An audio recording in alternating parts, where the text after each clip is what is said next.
月光族常見嘅3個儲蓄陷阱，你有冇中到呢？呢3個陷阱可能就係你每個月儲唔到錢嘅原因啦。你有冇試過好努力記帳，忍住手唔買嘢，諗住今個月儲到錢，點知月底一睇個戶口，個數字同上個月一樣，甚至少咗，嗰一刻係咪覺得好灰、好唔抵呢？覺得自己明明慳得好辛苦，但好似咩都改變唔到。其實真正嘅問題唔係你唔夠努力，而係你嘅努力錯咗方向。今日呢段影片，我就會幫助你揾出原因。點解你做咗咁多嘢，但係儲蓄戶口仍然係清零，以及你可以點樣調整，令到你同樣嘅努力，終於可以睇到儲蓄嘅成果。Hello， 我係理財教練 Dennis。呢個 channel 主要分享實務嘅理財方法，以及點樣解決金錢焦慮。我每個禮拜都會分享一部影片嚟幫助你少走彎路，所以記得訂閱我嘅 channel 啦。另外，我仲專門準備咗一份理財系統自管清單，入面會有5大範疇，5分鐘幫你快速揾到你嘅理財盲點。你可以透過影片下方嘅連結去免費下載。陷阱1：收入減支出等於儲蓄嘅致命公式。第一個陷阱咧就係呢個公式啦。收入減支出等於儲蓄。點解呢條公式會係其中一個陷阱呢？呢條公式咧會令到你覺得儲蓄係先使後儲，因為你將儲蓄放咗喺等號嘅右手邊，意味佢係一個結果，係一個剩低嘅值嚟嘅。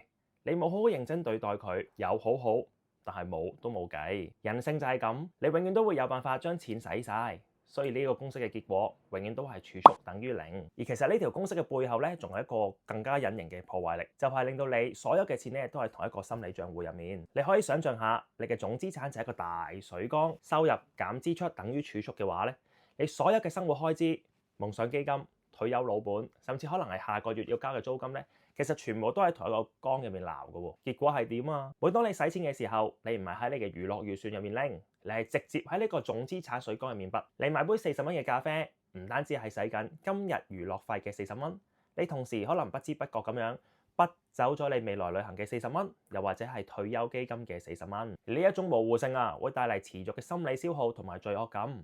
因為你永遠冇辦法理直氣壯咁樣使錢，你心底裏知道你每使1蚊都好似投資緊未來，所以月光唔單止係數字上面嘅歸零，更加係一種心理上面嘅破產。你對自己嘅財務失去咗掌控感同埋清晰嘅界線。陷阱2：目標太大，大腦直接放棄啊！舉個例子啊。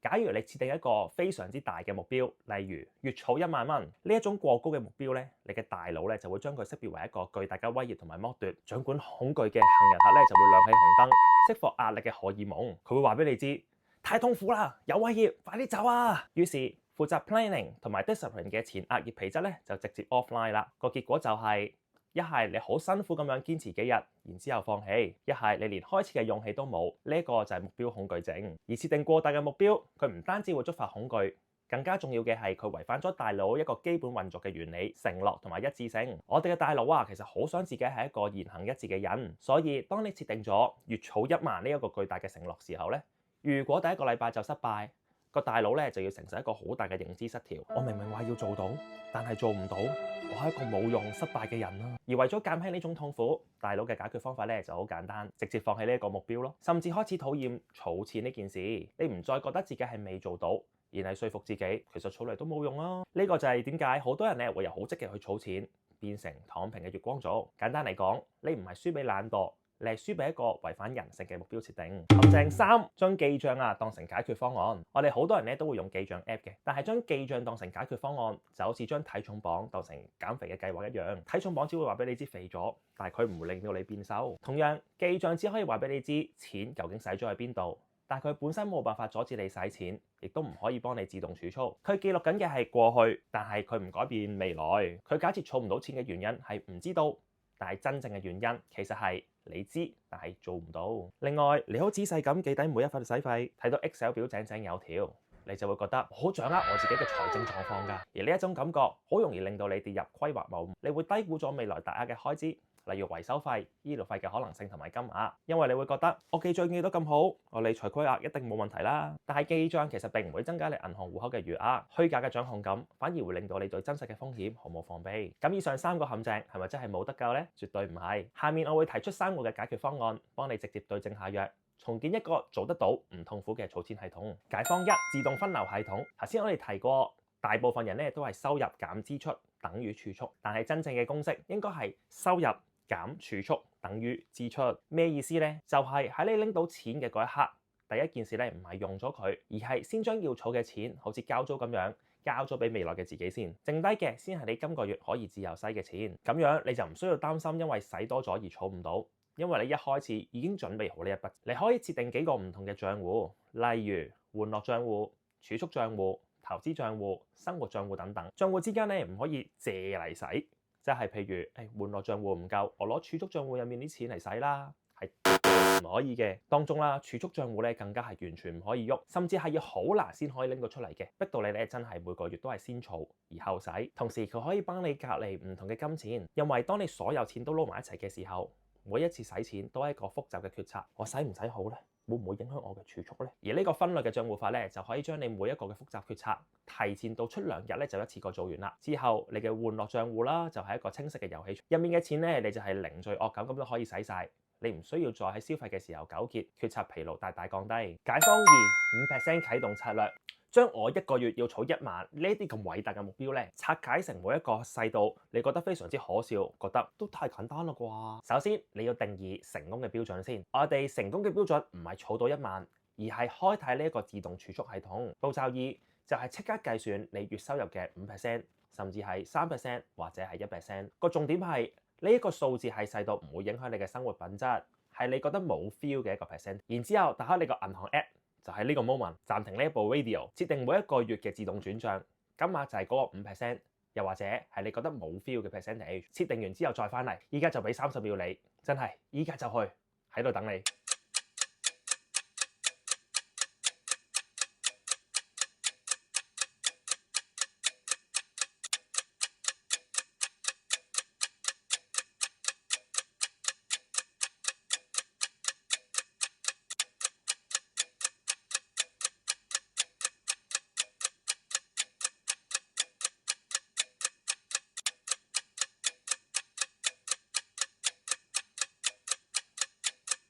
係咪已經整好咗呢？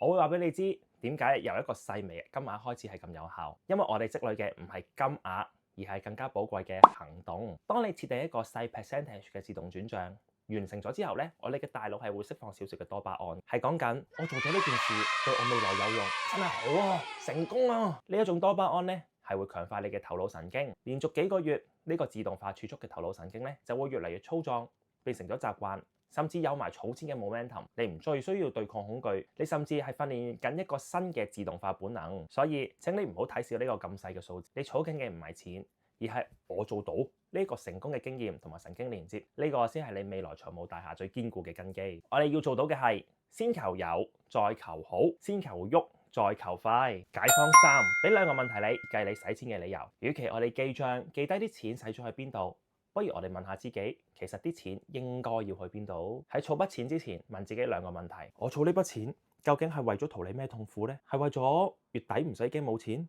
定係為咗可以炒老細魷魚？定係問題2：我儲呢筆錢係為咗下年同我屋企人一齊去日本？我儲呢筆錢就係為咗買部新車去威威。將儲錢同埋你最深層嘅痛，又或者係夢連結，咁樣先會有持續嘅動力。呢個先係真正嘅價值觀預算，而唔係單純咁記帳。而頭先2個問題，逃離痛苦、連結你嘅夢想，唔係淨係用嚟打氣，其實係設計緊你個人化理財系統嘅設計藍圖。我哋可以將佢變成一個具體嘅練習。第一步就係列出你所有嘅逃離清單同埋追求清單。簡單啲嚟講，逃離清單就係講緊你想逃離嘅痛苦，例如係驚突然失業啦，驚俾業主加租啦，驚冇錢俾父母睇醫生啦。而右邊就係想追求嘅財務快樂。例如係買部新相機啦，去長途旅行啦，有被動收入等等。第2步你可以將呢啲抽象嘅感覺轉化為具體嘅金額，又或者係期限。例如我怕突然失業，你就可以再寫落去，就係話我需要儲備6個月嘅基本生活開支，大約係5萬蚊作為我失業嘅防護網。又或者例如2年之後我要去歐洲旅行，我預期2年之後要有10萬蚊作為我嘅旅行基金。第3步就係將你啲具體嘅目標主導你嘅預算分配，呢一步係至關重要嘅。你可以諗，要達成我逃離嘅清單同埋追求清單上面嘅目標，我每個月需要為每個目標分配幾多錢？你就會發現啦，做預算唔再係一種限制，而係將你今日嘅資源運送去你渴望嘅未來嘅系統。你放錢入旅行基金戶口嘅時候，你唔再係犧牲，而係喺度預訂緊機票。你放錢入失業防護網嘅戶口入面，你唔係喺度被迫儲錢，反而係購買緊安心。當每一蚊都有佢明確嘅使命，儲蓄就從一個痛苦嘅動作變成一個充滿力量嘅儀式感。而記賬嘅目的亦都從監察你嘅支出變成你嘅金錢去緊你正確嘅目的地。聽到呢度啦，希望你明白，財務健康嘅起點咧，從來都唔係苛刻自己，而係用更加聰明嘅系統解放你嘅意志力，用清晰嘅夢想激活你嘅行動力。當你嘅錢開始為你最深層嘅渴望而工作，你先真正成為自己人生嘅 CEO。當然啦，以上解方咧係一個強大嘅起點，但係如果你已經試過好多方法唔得，真係想2026年咧有一個突破，我提供一次限量嘅30分鐘財務突破通話。我哋會1對1幫你釐清目標，定製你嘅自動化理財系統。名額有限，想徹底改變嘅你咧，即刻點擊下邊描述欄嘅鏈接，搶一個免費嘅名額。我係理財教練 Dennis， 記住你唔係要否定過去努力嘅你只係需要為呢份努力配上一個正確嘅系統。你嘅努力值得擁有更好嘅成果。我哋下段片再見，拜拜。